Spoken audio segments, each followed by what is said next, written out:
saya akan memberitakan firman Tuhan yang berjudul Injil 24. Pada saat ini,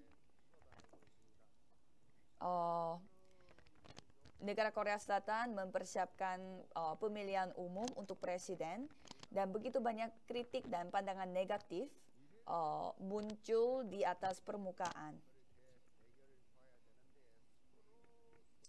Seharusnya sebelum pemilu ini dimulai, biasanya kita menyaksikan perdebatan mereka mengenai kebijakan pemerintah, tetapi apa yang kita menyaksikan adalah perdebatan mereka untuk mencari kesalahan satu dengan yang lain.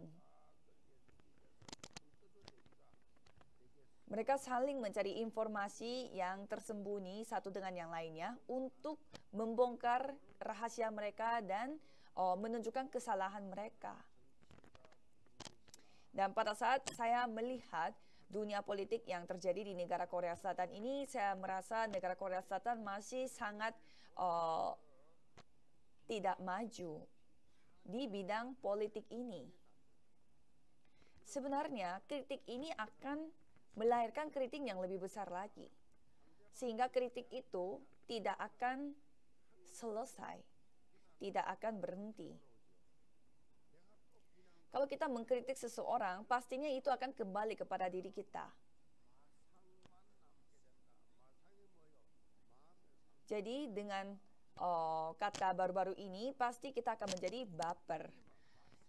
Jadi pasti kita akan membawa perasaan, sehingga itu akan menjadi luka bagi kita semua satu dengan yang lain. Dan sekali kita menjadi baper, itu akan kita mulai memiliki luka, dan luka tersebut akan terukir pada diri kita dan akan berakar di dalam hati kita.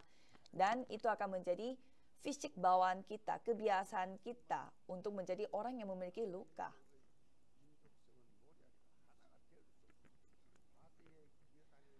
Jadi seorang presiden Lee Seung-man,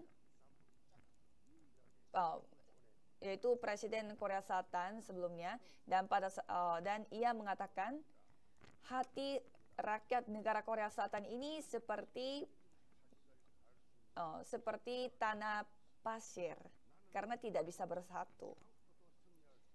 Jadi susah sekali kita untuk berkumpul menjadi bersatu. Katanya ada sebuah artikel yang mengatakan bahwa ia mengatakan, aku memiliki kekuatan dan skill yang bisa memberi pukulan yang mematikan kepada orang lain. Aku bisa menang tanpa membunuh orang lain. Dan aku bisa menghancurkan rumah tangga, negara, dan organisasi apapun dan dapat memusnahkan orang sebanyak apapun. Dan aku bisa menjadi orang yang sangat bersih, dan orang yang bersih tidak bisa menjadi orang bersih bagi kita. Ini di sini aku itu siapa? Yaitu kritik.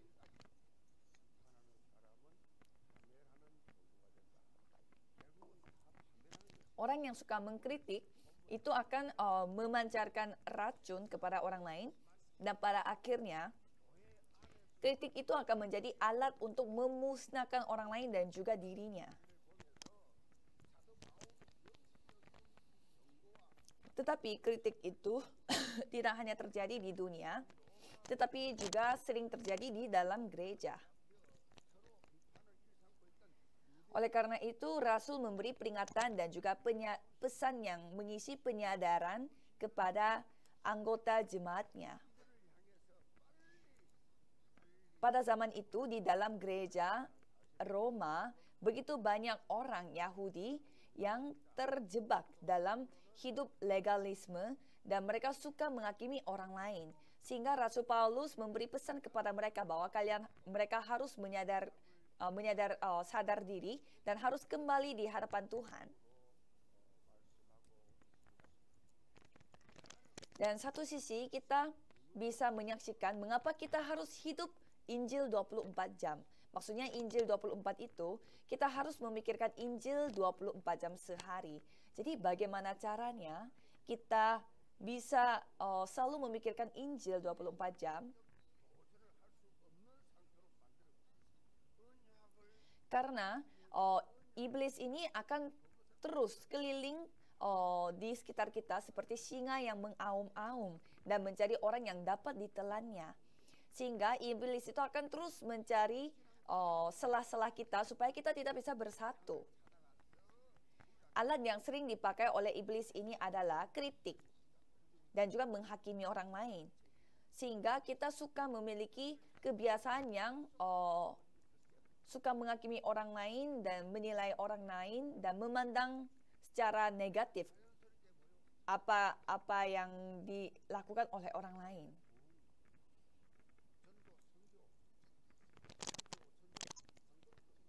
Sehingga kita itu sibuk untuk mengkritik orang lain sehingga tidak bisa bersatu, tidak bisa melakukan penginjilan, tidak bisa melakukan misi. Jadi serangan setan terus berjalan 24 jam sehari. Tetapi kalau kita tidak bisa selalu memikirkan Injil 24 jam, apa yang terjadi? Kita akan terjebak tanpa bisa melawan mereka, tidak ada solusinya.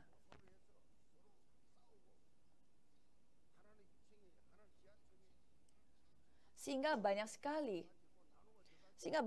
gereja di dalam Korea Selatan juga mereka saling menuntut secara hukum sehingga mereka, para pendetanya ada di dalam penjara, ada di luar penjara, mereka saling masih menyalahkan orang lain bersama dengan pengacara. Dengan jaksa. Mereka sendiri tidak selesai-selesai. Sampai pengacara-pengacara masih muda, mereka yang bukan orang percaya, mereka yang membantu dunia pastoral di Korea supaya tidak terjadi pertengkaran. Apakah ini masuk akal bagi saudara? Jadi di dalam diri kita, di dalam kehidupan kita, Injil itu harus berakar. Jadi kita harus berubah dengan fisik bawaan kita secara rohani. Dengan apa? Dengan Injil 24 jam. Oleh karena itu, kita harus lihat subjudul pertama yaitu kerangka lama hukuman yang dilepaskan. Ayat 1 mengatakan, karena itu hai manusia, siapapun juga engkau yang menghakimi orang lain, engkau sendiri tidak bebas dari salah. Sebab dalam menghakimi orang lain, engkau menghakimi dirimu sendiri. Karena engkau yang menghakimi orang lain melakukan hal-hal yang sama. Di Roma pasal 2, Rasul Paulus sangat to the point untuk menjelaskan apa itu kerangka lama yang kita harus lepaskan. Yaitu menghakimi orang lain. Jadi sebenarnya kitab Roma ini apa? Surat Paulus untuk gereja Roma. Dan pada zaman itu banyak orang berkumpul di kota Roma sehingga kota Roma itu disebut sebagai kota multibudaya. Jadi orang-orang yang lumayan pintar dari seluruh dunia, mereka semuanya berkumpul di kota Roma. Sama seperti di negara Amerika, banyak orang yang pintar dan orang yang kaya pasti berkumpulnya di negara Amerika. Jadi sama seperti itu, orang-orang yang berpengaruh, orang yang sangat besar, mereka semuanya berkumpul di satu kota yaitu kota Roma. Oleh karena itu mereka memiliki latar belakang yang berbeda-beda, pastinya budaya dan juga suku, ras, dan lain-lain. Sehingga bukan hanya asal Yahudi saja yang ada di sana, tetapi banyak sekali orang-orang multi etnis berkumpul di tempat itu. Jadi kalau kita sebutkan dengan bahasa pada saat ini, pasti kita sebutnya itu gereja Roma adalah gereja multi etnis. Gereja di mana banyak orang yang berkumpul dari berbagai macam etnis yang berbeda-beda.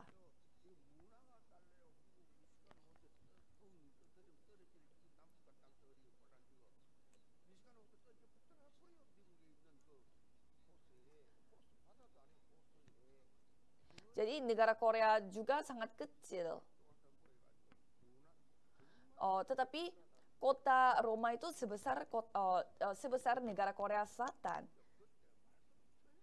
Jadi kota kecil yang begini, itu menjadi tempat berkumpulnya orang-orang yang memiliki latar belakang yang berbeda-beda. Sehingga pastilah mereka mengalami perbedaan satu dengan yang lain.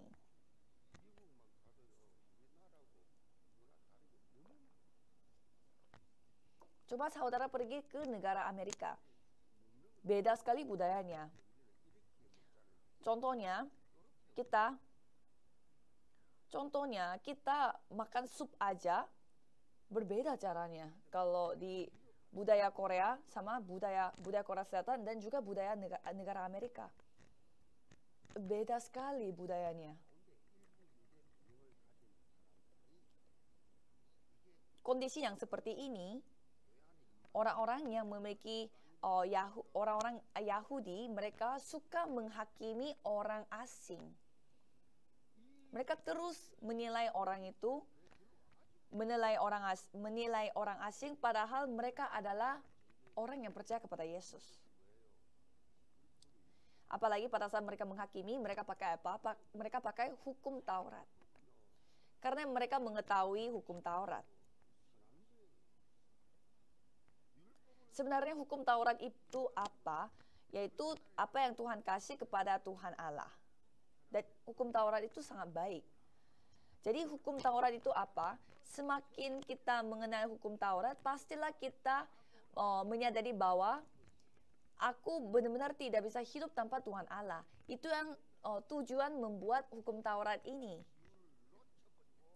Tetapi orang-orang Yahudi, mereka tidak mengerti, tidak fokus lagi kepada Tuhan Allah pada saat mereka memegang hukum Taurat, tetapi mereka memperalahkan hukum Taurat itu untuk menghakimi orang lain.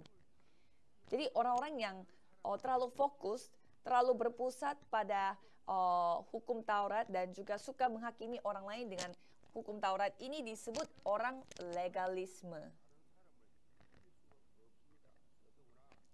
Jadi orang-orang legalisme tidak bisa menyelamatkan orang lain. Mengapa? Kalau mereka hidupnya legalisme seperti itu, pasti sendirinya mereka akan hidupnya jadi kering. Karena suka menghakimi orang lain dengan hukum Taurat itu bukannya membunuh orang lain, tetapi membunuh dirinya sendiri. Karena di dalam kehidupan legalisme tidak ada yang namanya kenikmatan, tidak menikmati firman Tuhan. Malah mereka tuh tertekan, sehingga mereka membunuh orang lain secara mental.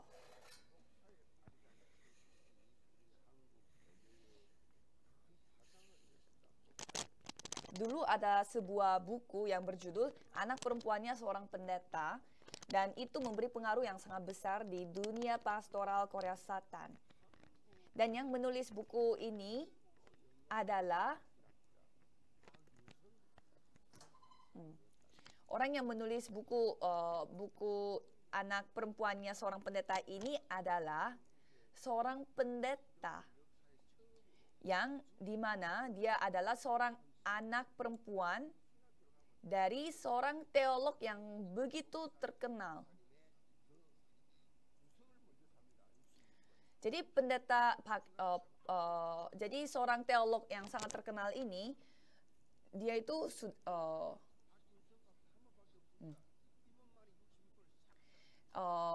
beliau telah lulus Universitas Seoul, yaitu universitas ternama di Korea, dan dia pindah ke Amerika Serikat dan belajar teologi dan menjadi seorang pendeta, dan dia menulis sebuah buku pada umurnya 75 tahun, dan semua semua calon pendeta yang mau menjadi pendeta pastilah membeli bukunya beliau. Sehingga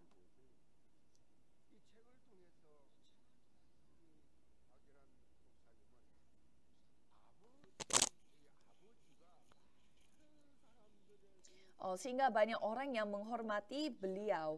Tetapi anak perempuannya pendeta ini juga menjadi pendeta, dan ia menulis buku yang menceritakan bahwa bapaknya dia itu begitu terkenal di dunia pastoral Korea Selatan, tetapi di dalam rumah tangga ia sangat legalisme dan suka menghakimi keluarganya dengan hukum Taurat. Dan oleh karena itu ia selalu takut pada Tuhan Allah. Katanya dia selalu hidup takut karena berdosa di hadapan Tuhan Allah.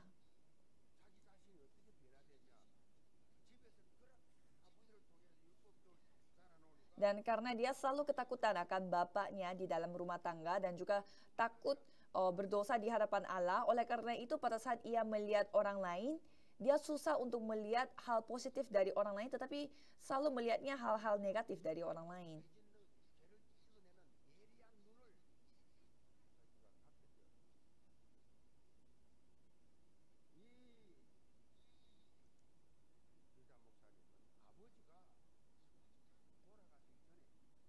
Jadi anak perempuan seorang pendeta ini, katanya ia berusaha supaya hubungan anak dengan bapaknya bisa akur kembali, sehingga ia telah menulis surat yang begitu panjang untuk mengajak kepada bapaknya untuk minta maaf kepada kepada keluarganya bahwa ia terlalu menghakimi keluarganya sendiri, sehingga dia meminta tolong untuk bapaknya minta maaf untuk saat itu secara sopan. Tetapi pada saat itu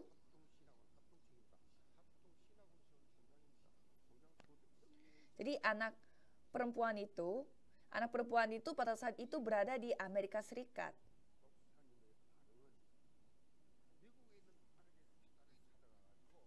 Dan setelah bapaknya itu menerima surat dari anaknya yang menjadi pendeta di Amerika, ia katanya dia mengunjungi anaknya di Amerika Serikat, sehingga dia katanya membawa satu ayat Alkitab dari Keluaran 21 ayat 17. Siapa yang mengutuki ayahnya atau ibunya, ia pasti dihukum mati. Dan bapaknya mengatakan, kamu harus bertobat. Sehingga anaknya sangat sakit hati. Jadi apakah saudara bisa mengerti? Apakah begitu susah untuk mengatakan, ini salah aku mengasihi kamu? Orang yang hidup legalisme, mereka tidak bisa mengatakan aku salah.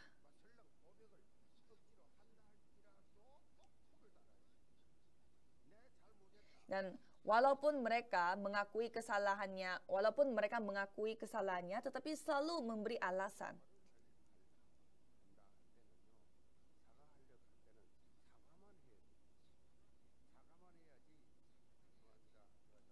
Jadi pada saat saudara minta maaf kepada orang lain, jangan memberi alasan yang lain. Jadi kalau misalkan saudara salah, bilang aja saya minta maaf. Jangan mencari alasan. Kalau misalkan minta maaf tapi saya itu maksudnya dan mencari alasan lain, itu akan memberi luka yang lebih besar kepada orang yang menerima minta maaf. Jadi orang legalisme begitu menakutkan. Coba bayangkan, pendeta yang memberi luka kepada rumah tangganya, kepada anggota keluarganya.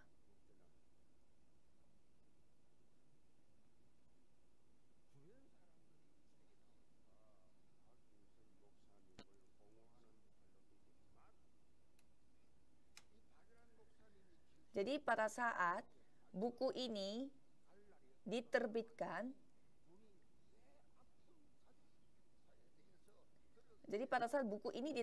banyak juga orang yang berpihak pada ayahnya, pada bapaknya. Tetapi banyak orang yang menerima bagaimana hati yang dimiliki oleh anak perempuannya, karena anak perempuannya itu pendeta dan sudah 75 tahun, tapi tetap mau menerbitkan buku yang berisi kejelekan dari keluarganya. Itu untuk apa? Bahwa untuk menyampaikan bahwa legalisme di dalam hidup beriman itu sangat menakutkan.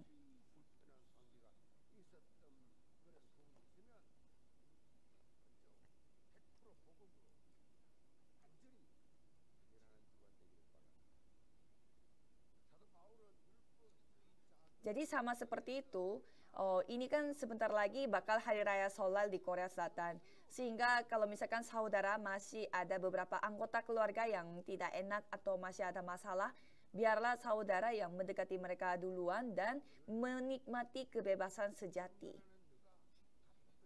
Apa yang dikatakan dari ayat 1, sebab dalam menghakimi orang lain, engkau menghakimi dirimu sendiri. Karena engkau yang menghakimi orang lain melakukan hal-hal yang sama.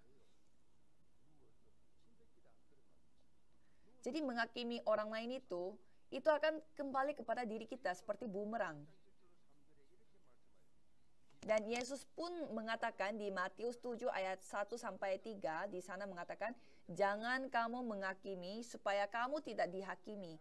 Karena dengan penghakiman yang kamu pakai untuk menghakimi, kamu akan dihakimi, dan ukuran yang kamu pakai untuk mengukur akan diukurkan kepadamu.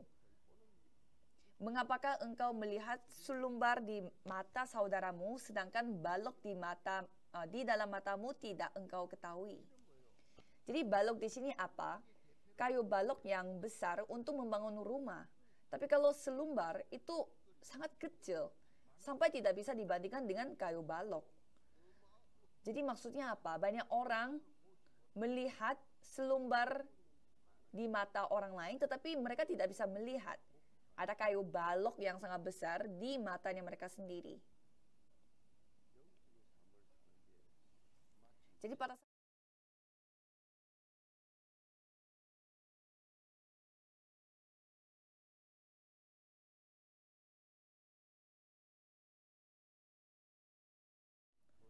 Jadi jangan sampai kita membunuh orang lain dengan kritik, dan juga membunuh diri kita sendiri dengan tekanan.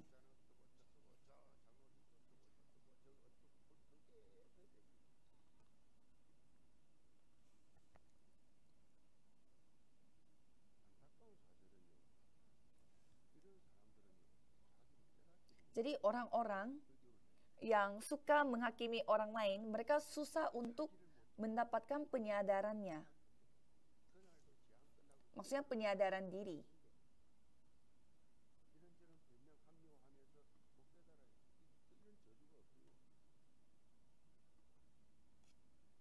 Jadi sangat luar biasa. Jadi sama seperti itu, kita harus bisa melihat diri kita sendiri. Dan bukannya kita membunuh orang lain saja, tetapi kita akan membunuh diri kita sendiri. Jadi tidak ada baiknya bagi diri kita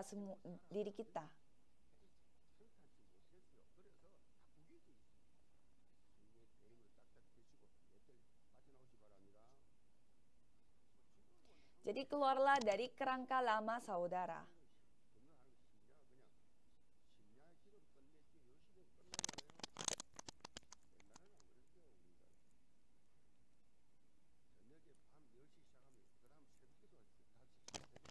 Kalau sekarang di Korea Selatan, mungkin persekutuan doa malam-malam itu sudah tidak ada lagi. Tetapi kalau kita melihat zaman dulu, banyak sekali persekutuan doa sampai malam-malam. Biasanya malamnya sampai kayak jam 2 atau 3. Dan katanya ada sebuah gereja, mereka lagi mengadakan persekutuan doa. Dan pada saat jamnya sudah jam 1 dan mau jam 2 subuh, banyak orang yang berdoa sambil ngantuk. Dan ada seorang diaken, ia membuka mata karena terlalu sunyi di sekitarnya, sehingga dia melihat ternyata banyak orang yang lagi ngantuk dan ketiduran. Dan diaken ini berdoa kepada Tuhan Allah, Tuhan Allah Tuhan Allah sakit hati melihat anak-anak Tuhan itu pada ketiduran di tengah doa seperti mereka. Pasti Tuhan Allah sakit hati. Dan pada saat itu Tuhan Allah berbicara kepada diakon tersebut, kalau kamu mau menghakimi orang lain begitu, mending kamu ketiduran seperti mereka. Jadi cerita lucu ini menyampaikan pesan seperti apa? Jangan sampai kita itu terjebak dalam kondisi Kejadian pasal 3. Apa itu Kejadian pasal 3? Hidup berpusat pada diri kita. Kalau orang yang tidak percaya, mereka pastilah terjebak dalam Kejadian pasal 3 karena mereka hidup hanya untuk diri mereka sendiri. Tapi kalau kita anak Tuhan, jadi berbeda dengan orang yang tidak percaya. Kalau kita, walaupun sudah menjadi anak Tuhan, tetapi kalau masih kita hidupnya seperti orang yang tidak percaya, itu adalah suatu hal yang sangat rugi bagi kita. Jadi kita harus keluar, kita harus lepaskan kerangka lama kita. Dulunya kita hidup di bawah murka, tetapi kita telah diperbaharui oleh Tuhan Allah. Jadi pikiran kita, apa yang kita katakan, jadi budaya kita, semuanya harus berbeda dengan sebelumnya. Jadi bagaimana caranya supaya saya bisa berubah? Supaya saya bisa menikmati 24 jam. Itu ada jawabannya. Apa itu? Kita harus sukses untuk beribadah. Maksudnya kita harus beribadah. Tidak boleh. Jadi kita harus benar-benar berhasil untuk beribadah secara rutin. Orang miskin menjadi orang kaya. Orang yang malas-malasan menjadi orang rajin. Orang yang tidak memiliki kebiasaan Injil menjadi orang yang memiliki kebiasaan sesuai dengan Injil. Itu semuanya dimulai dari pada saat kita beribadah.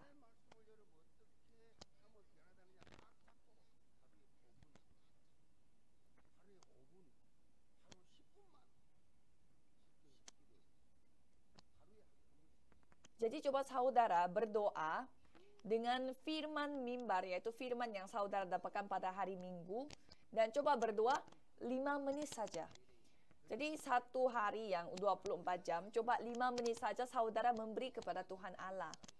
Sambil memegang firman Tuhan yang saudara terima pada hari Minggu. Kalau gitu, semua murka, semua bencana, semua kebinasaan akan hilang.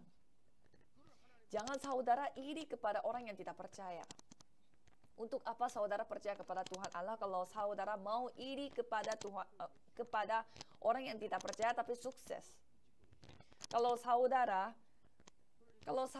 iri hati kepada orang yang tidak percaya karena dia sukses, untuk apa saudara bergereja pada saat ini? Jadi saudara menjadi orang yang tidak percaya juga enggak, orang yang tidak percaya juga enggak. Itu jadinya orang yang bukan apa-apa, ini juga enggak, itu juga enggak. Jangan sampai saudara hidupnya seperti jangan sampai saudara hidupnya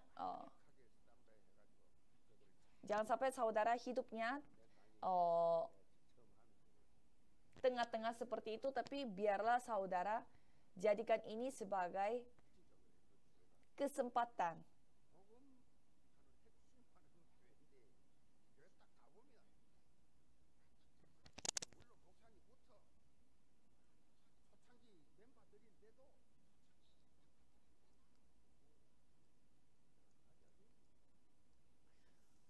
Jadi saya juga bertemu dengan banyak pendeta-pendeta yang lain, dan ada juga pendeta lain yang masih mereka hidupnya di dalam legalisme.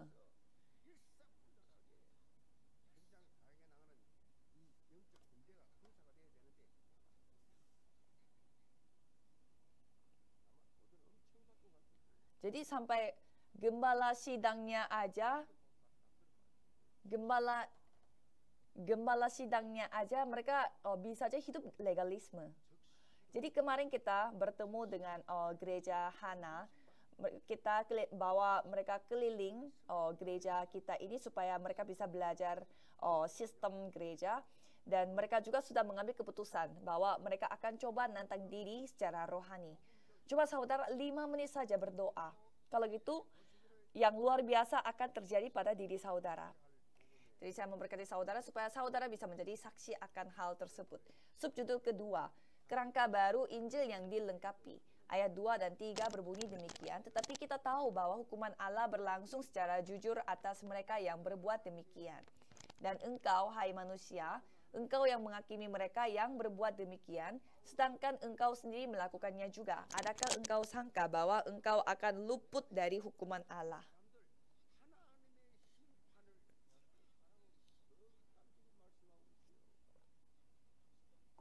Rasul Paulus mengatakan bahwa mereka tidak bisa luput dari hukuman Allah.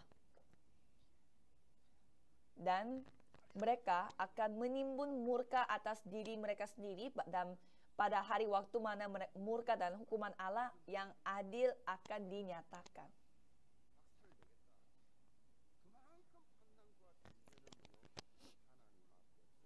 Jadi suka menghakimi orang lain itu adalah perbuatan yang sangat perbuatan dosa yang sangat besar di hadapan Tuhan Allah. Jadi mari kita saudara mulai saat ini berubah. Jangan saudara menjadi berpura-pura pintar.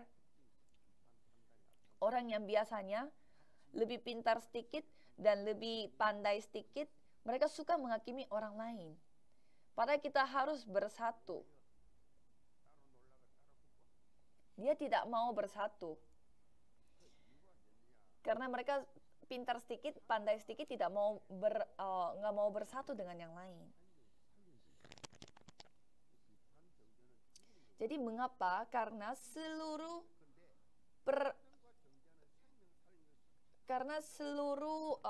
perhatian Tuhan Allah terletak pada orang, yaitu anak Tuhan yang memberi seluruh hidupnya kepada Tuhan Allah.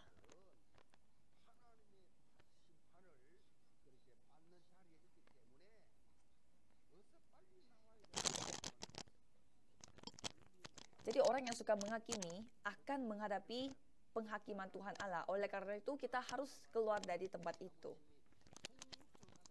Kalau kita melihat ayat 4, apa yang dikatakan, yaitu, maukah engkau menganggap sepi kekayaan kemurahannya, kesabarannya, dan kelapangan hatinya? Tidakkah engkau tahu bahwa maksud kemurahan Allah ialah menuntun engkau kepada bertobatan? Jadi saat ini pun kita harus bertobat kepada Tuhan Allah langsung. Jangan nanti, tapi sekarang juga.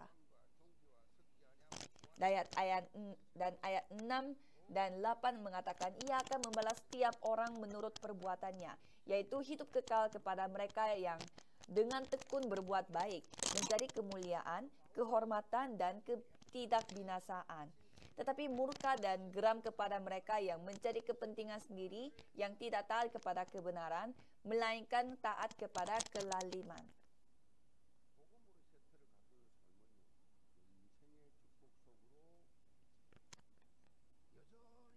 Orang yang memiliki kerangka baru dengan Injil bisa masuk ke berkat kekal. Tapi kalau misalkan orang yang terjebak dalam kerangka lama akan masuk ke dalam penghakiman yang penuh dengan murka. Jadi orang yang memiliki kerangka baru pastilah setiap hari itu menjadi setiap hari yang penuh dengan suatu hal-hal yang baru.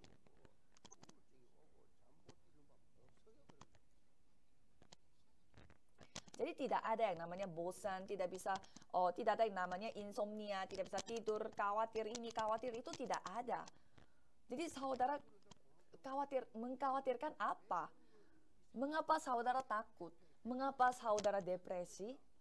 Mengapa saudara terjebak dalam rasa yang tidak tenang, tidak damai? Kalau kalau saudara benar-benar fokusnya kepada Tuhan Allah dan benar-benar masuk ke dalam firman Allah, tidak ada yang lain. Tidak ada cara lain, tinggal saudara masuk aja ke dalam firman Tuhan. Jangan mencari alasan.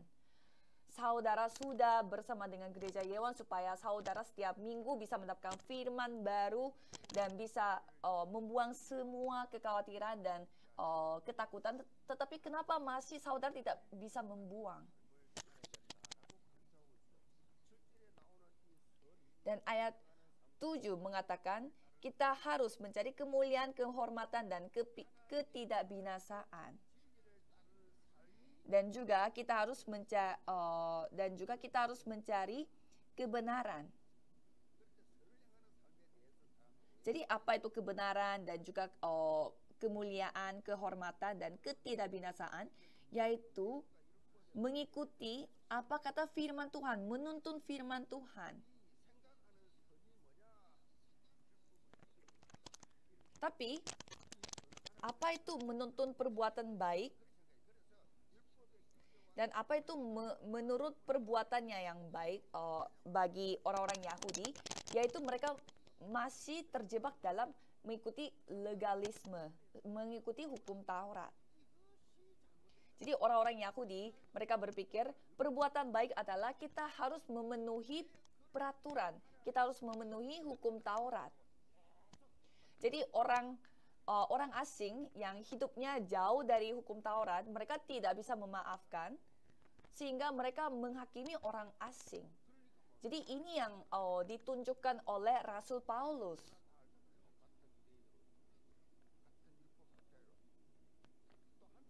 Kalau orang-orang Yahudi ya pasti mereka tahu mengenai hukum Taurat sebagai orang Yahudi. Karena sejak kecil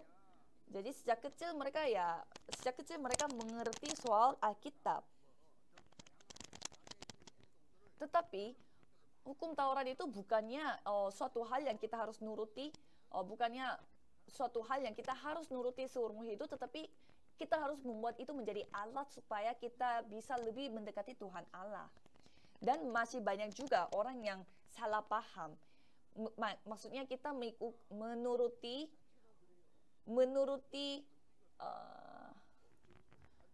banyak orang yang salah paham. Menurut perbuatan yang baik itu maksudnya kita harus membantu orang lain. Jadi kita harus melakukan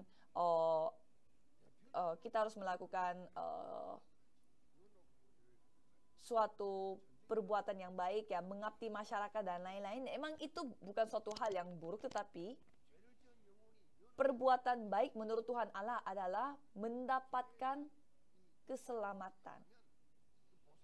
Apalagi agama Katolik.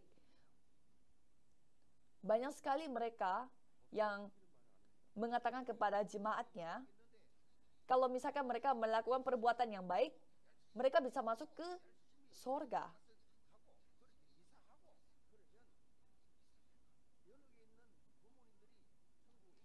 Dan agama Katolik juga mengatakan, katanya ada jalan yang bisa yang menyambungkan surga dan juga neraka, sehingga jiwa-jiwa yang ada di dalam neraka, kalau misalkan anak-anaknya mereka mengabdi gereja dan juga kayak membantu gereja dan juga memberi persembahan yang banyak,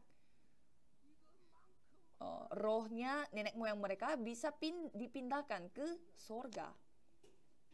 Jadi kita bisa melihat orang-orang Katolik mereka begitu semangat untuk memberi pengabdian dan juga kebaikan dan juga memberi persembahan yang sangat besar supaya mereka dapat diselamatkan. Tetapi ini akan membuat suatu kesalahpahaman mengenai keselamatan. Karena keselamatan itu bukan suatu hal hasil dari usaha manusia, hasil dari upaya manusia, bukan dengan perbuatan manusia. Berusaha baik, kita harus menjadi baik, kita harus suci, itu hanya perbuatan. Dan itu tidak akan membawakan keselamatan. Tetapi pada saat kita percaya, itu baru percaya akan Yesus Kristus, itu akan membawa kita keselamatan. Ya memang kita menyembah berhala, kita menyembah suatu patung-patung dan juga alam-alam itu juga memang ya luar biasa. Kita tidak mengetahui siapa itu Tuhan Allah, tetapi yang lebih menakutkan adalah banyak orang Katolik percaya bahwa Maria itu telah bangkit kembali.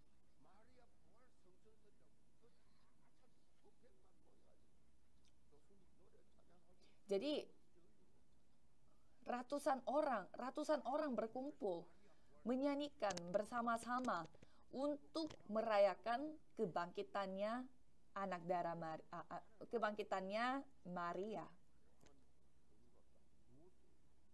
Jadi mereka suka membuat Alkitab baru. Jadi kalau kita menyimpulkan apa isi dari kitab Katolik, mereka semua berpusat pada diri mereka. Kejadian pasal 3. Coba saudara baca Kejadian pasal 3 ayat 15, di mana manusia telah makan buah dari pohon pengetahuan baik dan jahat, karena mereka mau menjadi Tuhan Allahnya mereka sendiri. Jadi mereka mau berkuasa atas hidupnya mereka sendiri. Jadi sama seperti itu, Kejadian pasal 3 maksudnya kita berpusat pada diri kita sendiri, tidak peduli dengan Tuhan Allah. Jadi kalau kita berbeda, kita telah memperoleh keselamatan melalui Yesus Kristus. Jadi setiap minggu kita bisa diperbaharui, bukan dengan kekuatan kita, bukan dengan perbuatan kita, tetapi hanya dengan firman Tuhan Allah. Kesimpulannya adalah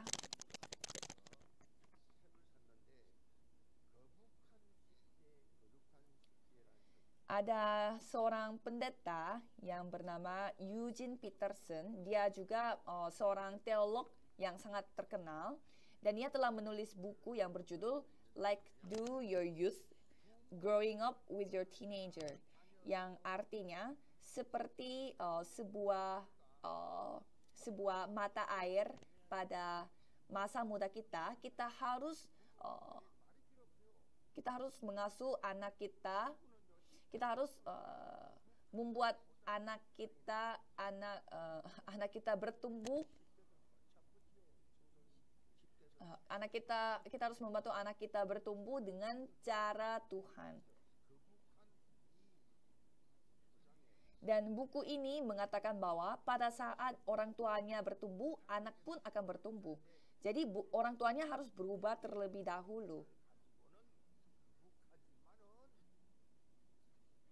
Dan beliau menggambarkan anak-anak remaja itu seperti sebuah hadiah yang dibungkus dengan bungkusan yang tidak baik.